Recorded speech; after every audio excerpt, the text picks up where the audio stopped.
ऋतु Tomar bulletin की शुरुआत करेंगे। उत्तराखंड के पहाड़ों में हुई बर्फबारी ने मैदानी इलाकों में कपकपी बढ़ा दी है। तापमान गिरने से बड़ी ठंड से जनजीवन अस्त व्यस्त है। मौसम वैज्ञानिकों ने शीतलहर को लेकर ऑरेंज अलर्ट जारी कर लोगों को ठंड से बचने के लिए सचेत किया है। उत्तराखंड के ऊंचाई वाले इलाकों में कुछ दिनों से लगातार बर्फबारी हो रही है। पहाड़ बर्फ की चादर से ढक गए हैं। ऐसे में मैदानी इलाकों में तापमान में गिरावट आई है।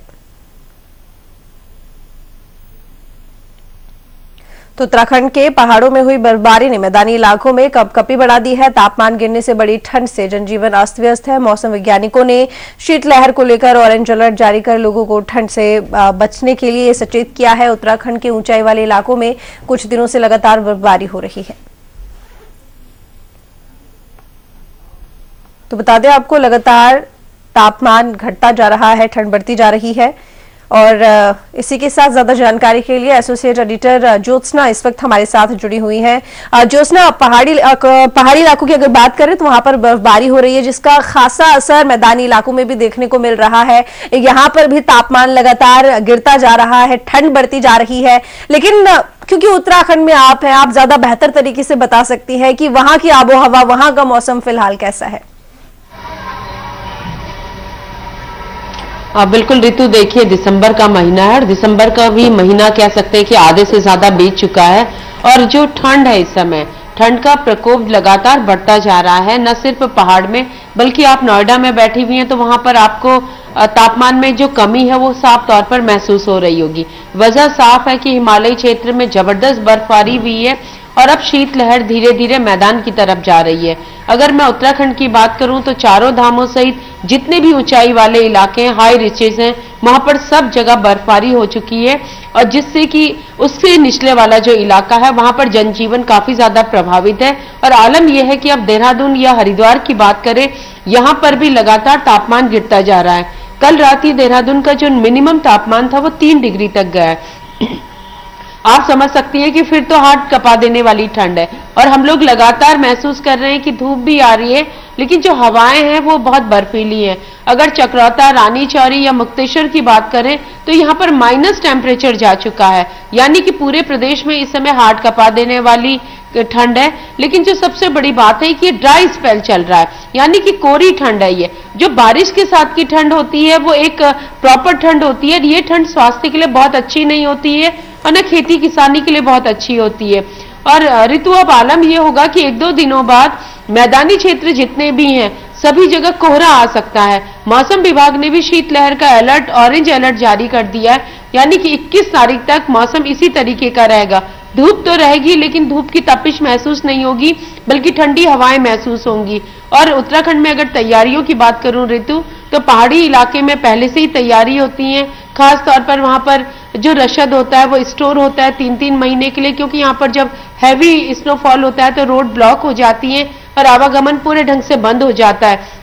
मैदानी इलाकों की बात करें तो अब मौसम विभाग के अलर्ट के बाद जगह जगह अलाव भी जलने लगे हैं। और साथ ही प्रशासन की कोशिश यही है कि खुले में रात को कोई न रहने पाए। रैन बसेरे या जो आश्रम है उनमें लोग रात को शरण लें।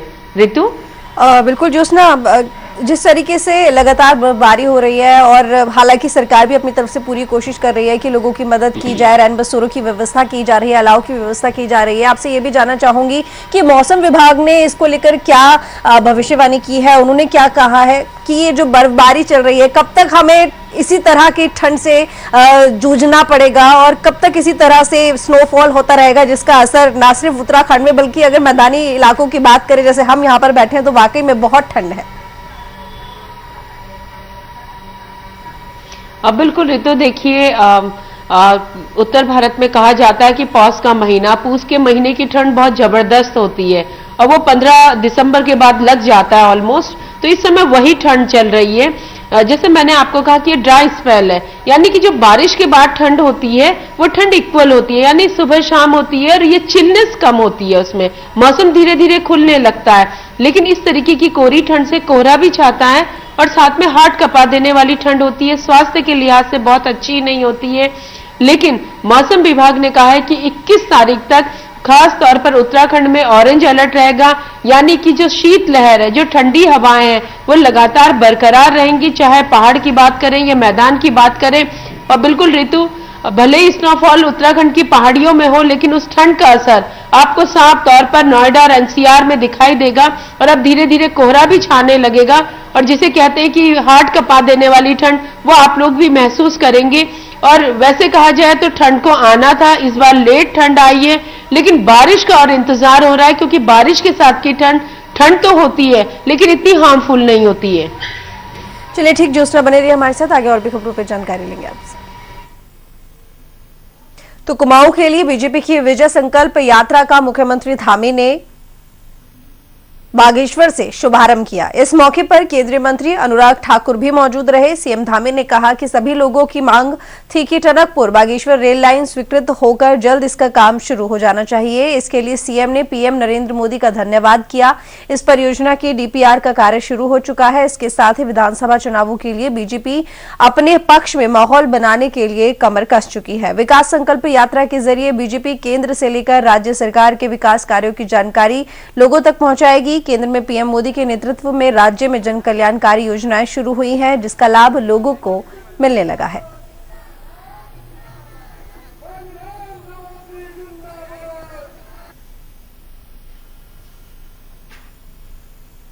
तो एसोसिएट एडिटर ज्योत्सना लगातार हमारे साथ बनी हुई हैं। रुक करेंगे ज्योत्सना का। ज्योत्सना, जन संकल्प यात्रा की अगर बात करें यहाँ पर, तो बीजेपी ने अभियान शुरू कर दिया है। इसको लेकर आज कार्यक्रम का भी आयोजन किया गया जगह जगह। क्या कुछ जानकारी और क्या किस तरीके से आखिर इस पूरे प्रोग्राम को, इस पूरे अभियान को एग्जीक्यूट किया जाएगा, आगे क्या तरीका है? क्योंकि देखिए 60 विधानसभा है और इसके अलावा कितने रथ हैं जिनको इस रथ यात्रा के दौरान हरी झंडी दिखाई गई है? देखिए ऋतु, आप जानती हैं कि बीजेपी इलेक्शन में जो चुनाव प्रचार अभियान होता है उसकी वो मास्टर है। यानी कि पूरा इस तरीके से अटैक करती है कि सामना विपक्षी जो होता है वो संभल नहीं पाता है, उसको संभलने में काफी दिक्कतें होती हैं। तो उसी तरीके से बीजेपी ने यहाँ भी अपना चुनाव प्रचार शुरू कर दिया है। चाहे प्रधानमंत्री मोदी की बात करें या राष्ट्रीय अध्यक्ष जेपी नड्डा की बात करें, ये गृह मंत्री अमित शाह की बात करें, सबके दौरे यहाँ लगातार लग रहे हैं। आप देखेंगे कि आज बागेश्वर में केंद्रीय मंत्री अनुराग ठाकुर खास तौर पर मौजूद थे और बीजेपी हर स्तर पर काम कर रही है। ये जो विजय संकल्प यात्रा है, इसके मकसद है कि बीजेपी इस यात्रा के माध्यम से 70 की 70 विधानसभाओं में अपनी जनसभाएं करना चाहती है, अपनी तैयारियों का जायजा भी लेनी चाहती है, अपने जो कार्यकर्ता हैं उनको भी कह सकते हैं कि एक किस्म से उत्साहित करना चाहती है। कल हरिद्वार से गढ़वाल मंडल की यात्रा शुरू हुई है, जिसे राष्ट्रीय अध्यक्ष जेपी नड्डा ने हरी झंडी दिखाई और ये यात्रा जो कल शुरू हुई थी हरिद्वार से, ये 41 विधानसभा सीटों में जाएगी और इसका 5 जनवरी को उत्तरकाशी में समापन होगा। यहाँ पर जो अभी तक की जानकारी है, इसमें केंद्रीय मंत्री नितिन गडकरी खास तौर पर आएंगे। इस दौरान विधानसभाओं में जनसभाएं भी होंगी और कई केंद्रीय मंत्री भी आएंगे।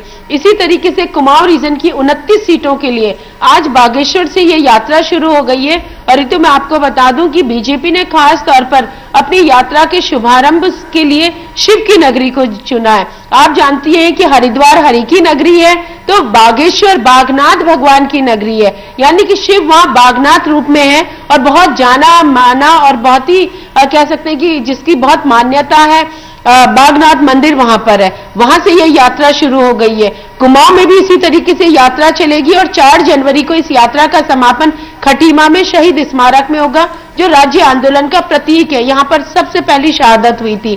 तो इस तरीके से बीजेपी 70 की 70 विधानसभाओं में पूरा जाना चाहती है लोग।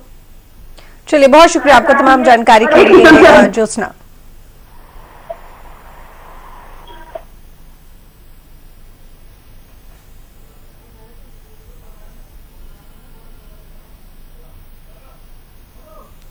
तो गोरखपुर के सीएम माफ कीजिएगा, गोरखपुर में सीएम योगी आदित्यनाथ पहुंचे। गोरखपुर पहुंचकर उन्होंने विकास प्राधिकरण के 955 करोड़ की 326 विकास परियोजनाओं का लोकार्पण और शिलान्यास किया।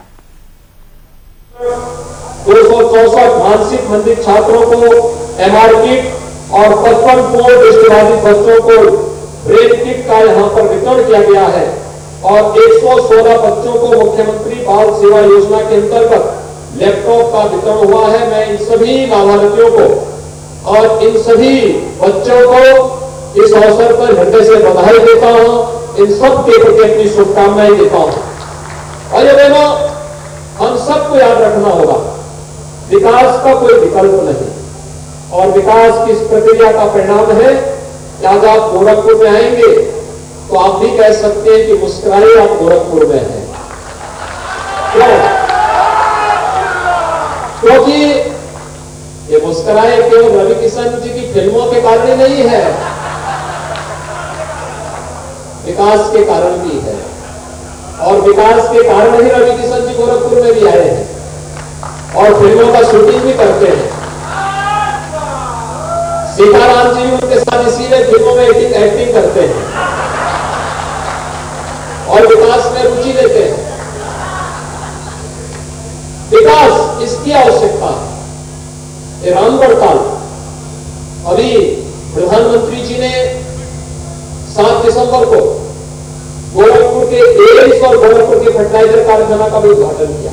कोई सोचता था गोरखपुर में फर्टिलाइजर कारखाना पुनः चल पाएगा, लेकिन आज चल रहा है, प्रारंभ हो गया है, ट्रायल रन पे है और बहुत शीघ्र फुल प्रोडक्शन के साथ जब आएगा तो किसानों को भरपूर मात्रा में यहां पर यह खाद उपलब्ध करवाएगा। सस्ते में खाद, घर में ही खाद, रोजगार का सृजन भी करेगा और आत्मनिर्भरता के लक्ष्य को भी प्राप्त करेगा। इसी प्रकार से एम्स अंतर्राष्ट्रीय मानक की बेहतरीन स्वास्थ्य सुविधा का केंद्र गोरखपुर में स्थापित हुआ है। एम्स स्थापित होने के साथ ही इंसेफ्लाइटिस सदैव के लिए समाप्त हो गया है। इंसेफ्लाइटिस का भी समाधान, यानी जब कोई बड़ा प्रोजेक्ट आता है तो उसके साथ बहुत सारी ढेर सारी योजनाओं को भी अपने साथ लेकर के आता है। आज उसका लाभ यहां पर प्राप्त हो रहा है। इसके साथ ही गोरखपुर में विकास की ढेर सारी योजनाएं, रामगढ़ ताल परियोजना, अभी हम लोग कुछ ही दिनों में नगर निगम के एक नए भवन के लोकार्पण की कार्रवाई संपन्न करेंगे। वाटर स्पोर्ट्स का भी एक नया आधुनिक केंद्र यहीं पर बन रहा है। वक्त यहाँ पर एक छोटे से ब्रेक का, जल्द लौटते हैं।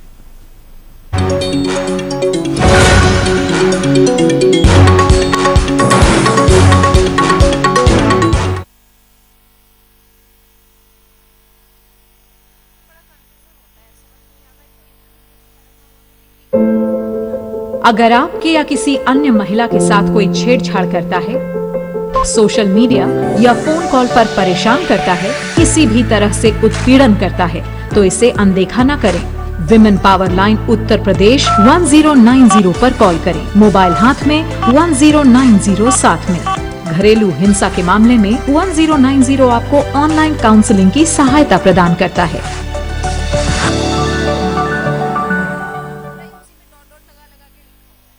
ये है टीम सिलाई मित्र। टेलर तो मोहल्ले पड़ोस में गली में ही होते हैं, कोई आपके ऐप पे क्यों आएगा? मतलब Our team has done market survey. Out of 600 people, there were 38% people saying that they don't find any tailor in 1 kilometer of the distance. तो सर, हम जब ऐसी सर्विस प्रोवाइड कर रहे हैं कि आपको घर बैठे टेलरिंग सर्विस मिल रही है, तो कोई क्यों नहीं आएगा? Great, all the best. Thank you so much sir. और अब आपके सामने आ रही है team tap and draw.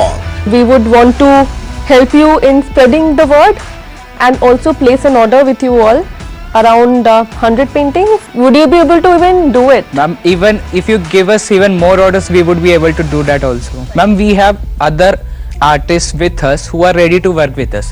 Okay, perfect. So 100 orders stored for now. बहुत बढ़िया, वेरी गुड। अब मिलते हैं मिस्टिक डेट्स से। मिस्टिक डेट्स क्या है? ये एक हेल्दी बेवरेज पाउडर है जो कि डेट सीड से बना है और ये कॉफी का सब्स्टिट्यूट है। और सर, सबसे बड़ी खास बात ये है इसमें कि ये कैफीन फ्री है। पी के देखें हम। Smells like coffee. Yes. Wow. So, मेरे को कॉफी पीने का बहुत शौक है and I can't tell the difference. Wow, Very very good. Wonderful, Very really good. Appreciate this. Business blasters के इस एपिसोड में इन्वेस्टर्स का कितना इन्वेस्टमेंट मिलेगा इन तीनों टीम्स को, देखिए इस रविवार शाम 7 बजे।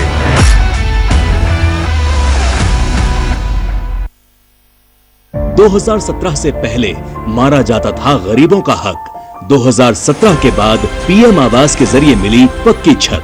फर्क साफ है। 2017 से पहले भूमाफिया रहते थे मौज में, 2017 के बाद रहते हैं जेल में। फर्क साफ है। 2017 से पहले आस्था का होता था अपमान, 2017 के बाद उसे मिल रहा उचित सम्मान। फर्क साफ है। 2017 से पहले रंगदारी के कारण करना पड़ता था पलायन, 2017 के बाद सुरक्षित माहौल में हो रही घर वापसी। फर्क साफ है। हमारे देश की धरोहर योगा आज पूरी दुनिया अपना रही है। मैं खुद डेली योगा करता हूँ और मुझे यकीन मानिए इससे बहुत फायदा हुआ है। मैं चाहता हूँ कि हर दिल्ली वासी भी योगा का लाभ उठाए, हर दिल्ली वासी योगा को अपनाए, स्वस्थ रहे। इसके लिए दिल्ली सरकार शुरू कर रही है दिल्ली की योगशाला। पूरी दिल्ली में हर कॉलोनी, हर गली, हर मोहल्ले में जहाँ भी लोग योगा करना चाहेंगे, सीखना चाहेंगे, दिल्ली सरकार वहाँ पे मुफ्त अपने ट्रेंड योगा इंस्ट्रक्टर्स भेजेगी और आपकी कॉलोनी में भी चलेगी दिल्ली की योगशाला। अगर आपकी कॉलोनी में 25 लोग हैं जो योगा सीखना चाहते हैं और आपके पास कोई ऐसी जगह है जहां योगा की क्लास हो सकती है, तो बस 9013585858 पर मिस्ड कॉल दें और दिल्ली सरकार आपको योगा सिखाने के लिए फ्री ट्रेन्ड इंस्ट्रक्टर भेजेगी। डॉक्टर बनकर मरीजों की सेवा करने का सपना देखने वाले विद्यार्थियों में तमाम विद्यार्थी आर्थिक रूप से कमजोर और मध्यम वर्गीय परिवारों से आते हैं। चिकित्सा शिक्षा की महंगी फीस उनमें से कई विद्यार्थियों की राह में रुकावट लाती है और उनके सपने अधूरे ही रह जाते हैं। लेकिन अब ऐसे छात्र छात्राओं के सपनों को साकार करने के लिए उत्तराखंड सरकार ने पढ़ाई की फीस घटाकर छात्र छात्राओं को दी है एक अनोखी सौगात। यही नहीं, प्रदेश सरकार इसी शैक्षणिक सत्र यानी 2021-2022 से MBBS कोर्स की कम की गई फीस की व्यवस्था लागू करने जा रही है। मुख्यमंत्री पुष्कर सिंह धामी की अगुवाई में हाल ही में प्रदेश सरकार ने राजकीय मेडिकल कॉलेजों में नॉन बॉन्डेड MBBS कोर्स की फीस 4 लाख रुपए प्रति वर्ष से घटाकर 1,45,000 रुपए प्रति वर्ष निर्धारित की है। प्रदेश सरकार द्वारा जारी शासनादेश के अनुसार घटाई गई फीस को मौजूदा शैक्षणिक सत्र से लागू किया जाएगा। इस कल्याणकारी कदम से प्रदेश के राजकीय मेडिकल कॉलेजों में इस सत्र में एडमिशन लेने वाले विद्यार्थियों के अलावा पहले से अध्ययनरत छात्र छात्राओं को भी बड़ी राहत मिली है। सरकार के इस ऐतिहासिक फैसले के बाद पूरे देश में उत्तराखंड ही एकमात्र ऐसा राज्य बन गया है जहां सबसे कम फीस में होगी MBBS की पढ़ाई। उत्तराखंड सरकार के मजबूत इरादों में है दम। MBBS की महंगी फीस अब हुई आधे से भी कम। विकल्प रहित संकल्प, नए इरादे, युवा सरकार। 2017 से पहले जो लड़के हैं गलती हो जाती है बोलकर छूट जाते थे। 2017 के बाद उन अपराधियों पर होती है कार्रवाई। फर्क साफ है। 2017 से पहले मेरठ से दिल्ली पहुंचना था दूभर, 2017 के बाद दिल्ली बस 1 घंटे दूर। फर्क साफ है। 2017 से पहले कर्ज के बोझ तले दबा था किसान, 2017 के बाद कर्ज माफी से हुआ है खुशहाल। फर्क साफ है। 2017 से पहले भैंस ढूंढने वाली पुलिस 2017 के बाद अपराधियों को काबू करती है। फर्क साफ है।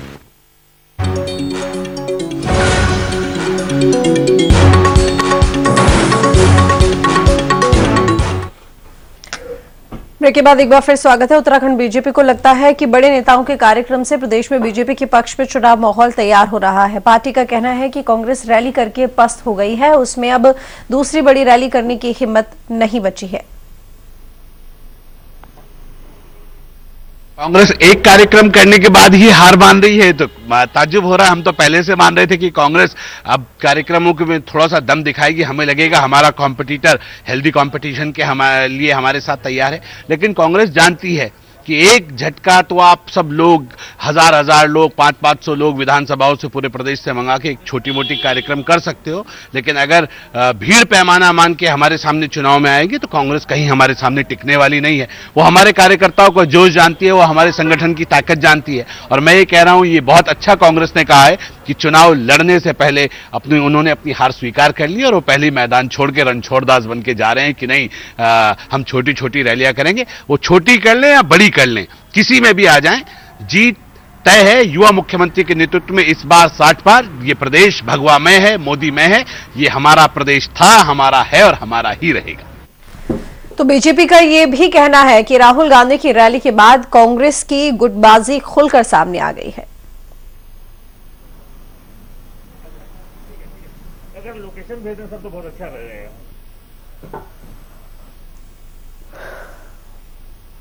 तो उत्तराखंड में जैसे जैसे विधानसभा चुनाव नजदीक आते जा रहे हैं, वैसे ही विधायक के टिकट की दावेदारी करने के लिए सभी पार्टियों के प्रतिनिधि अपना अपना शक्ति प्रदर्शन दिखा रहे हैं। द्वारिखाल ब्लॉक प्रमुख महेंद्र सिंह राणा ने भी अपना शक्ति प्रदर्शन दिखाया, जिसमें सैकड़ों की संख्या में महिलाएं शामिल हुई। कार्यक्रम में मुख्य अतिथि के तौर पर कांग्रेस के पूर्व प्रदेश अध्यक्ष प्रीतम सिंह और यशपाल आर्य ने शिरकत की। इस मौके पर प्रीतम सिंह ने कहा कि जिन लोगों ने 2017 के विधानसभा चुनाव में बड़े बड़े वादे लोगों से किए थे, उनमें से एक भी वादा पूरा नहीं किया गया। 2022 में उत्तराखंड की जनता बदलाव के लिए कांग्रेस की ओर टकटकी लगाए देख रही है।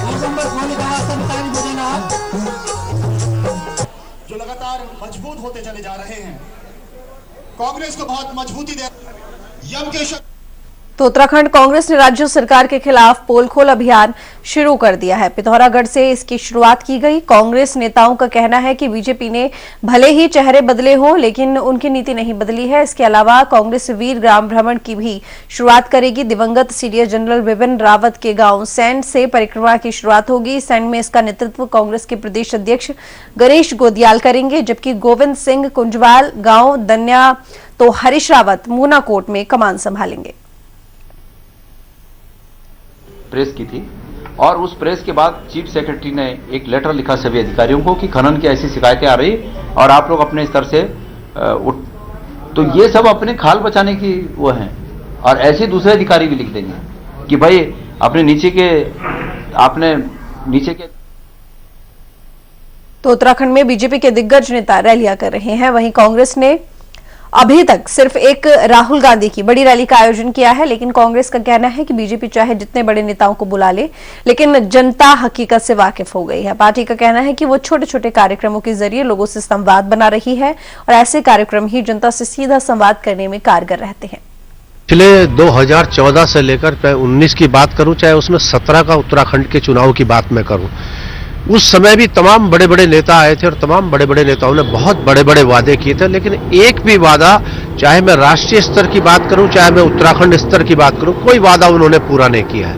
उत्तराखंड में सबसे बड़ा जो मैं ये कहूं कि बहुत दुख के साथ ये कहना पड़ता है कि जो किसानों से उन्होंने ऋण माफी का वादा किया था, जिसकी वजह से दर्जनों किसानों ने आत्महत्या की, क्योंकि हम लोग स्वाभिमानी हैं और स्वाभिमान को ताक पर रखकर हम कहीं भी कोई ऐसा काम नहीं करते हैं। तो किसानों को जो इन्होंने वादा किया था 17 से लेकर 18 तक, 19 तक, 20 तक, तमाम किसान इंतजार करते रहे, लेकिन जब बैंकों से नोटिस आने शुरू हुए, कुर्की के आदेश आने शुरू हुए, तो उन्होंने फिर आत्महत्या करनी शुरू करी है।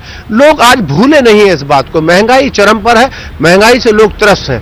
तो ये जो बड़ी बड़ी रैलियों के माध्यम से अगर ये जनता को लुभाने की कोशिश कर रहे हैं, वो जनता अब इनके लुभावने में आने वाली है नहीं और काट के हांडी बार बार नहीं चढ़ती है। पिछले 2014 से लेकर 19 की बात करूं, चाहे उसमें 17 का उत्तराखंड के चुनाव की बात मैं करूं, उस समय भी तमाम तो चुनावी समर में बीजेपी युवा मोर्चा ने भी अपनी पूरी ताकत झोंक दी है। युवा मोर्चा पार्टी में 20% टिकट चाहता है, तो राष्ट्रीय अध्यक्ष तेजस्वी सूर्य के स्वागत के लिए भी उसने युवाओं से जोर शोर से संवाद करना शुरू कर दिया है। मोर्चा का कहना है कि तेजस्वी का देहरादून और पौड़ी में कार्यक्रम है। ये कार्यक्रम 20 और 21 तारीख को रखे गए हैं। संगठन का कहना है कि बीजेपी के हाथों ही देश का भविष्य सुरक्षित रह सकता है।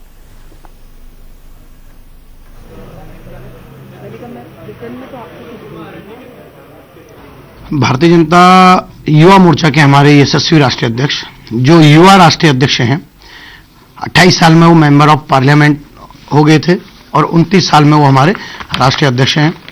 निश्चित रूप से 20 और 21 तारीख को उनका वीरभूमि देवभूमि उत्तराखंड में उनका प्रवास है। इन 2 दिनों के प्रवास में जहां लाखों कार्यकर्ता उनसे अप्रिशिएट होंगे, उनकी ओर आकर्षित होंगे, वहीं पूरे प्रदेश के मंडलों के, जिलों के, प्रदेश के पदाधिकारियों में वो जोश भरने का काम भी करेंगे। 20 तारीख को 10:30 बजे वो जौलीग्रांट आएंगे। उसके बाद उनका रोड शो होते हुए करीबन 12 से 14 पॉइंटों पर उनका स्वागत होगा। हजारों लाखों कार्यकर्ता उनका स्वागत करेंगे। उनके स्वागत की हमारी पूरी भव्य दिव्य तैयारियां चल रही हैं और 2 बजे वो बीजापुर गेस्ट हाउस पर रहेंगे।